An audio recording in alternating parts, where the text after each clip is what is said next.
Halo semua, perkenalkan nama saya Arki Galan Pratama, CPNS dari Kantor Imigrasi Kelas 2 Non-TPI Muara Enim.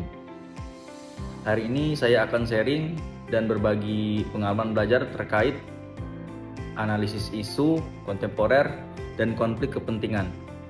Awalnya saya berpikir konflik berkepentingan ini hanya soal perselisihan antar orang, tapi ternyata jauh lebih kompleks dari itu. Belajar dari kasus nyata seperti tambang ilegal di Papua, saya melihat konflik kepentingan melibatkan faktor ekonomi, politik, sosial, dan hukum. Bukan hanya itu, tapi sistem dan struktur juga ikut membentuk konflik. Metode APKL dan USG membantu saya menilai isu secara sistematis. Apa sih APKL dan USG?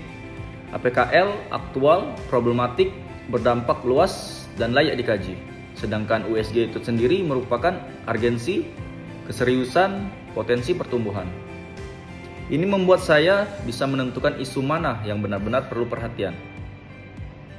Analisis Fishbone mengajarkan saya melihat akar masalah, dari manusia, kebijakan, ekonomi, sosial, hingga lingkungan. Semuanya saling terkait.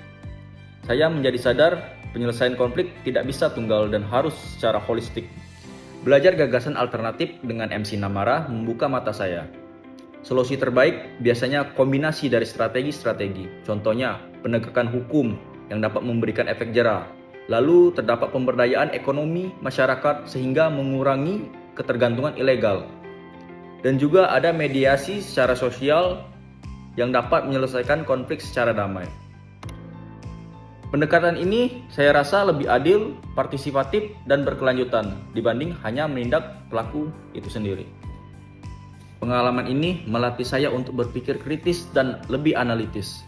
Saya belajar menilai isu objektif, memahami perspektif dengan cara yang berbeda, lalu merumuskan solusi realistis.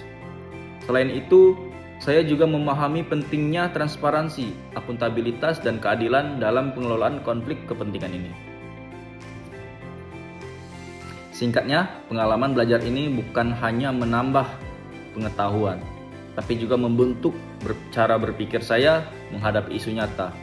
Semoga pembelajaran ini menginspirasi kita untuk lebih memahami isu kontemporer dan konflik kepentingan yang ada di sekitar kita. Terima kasih.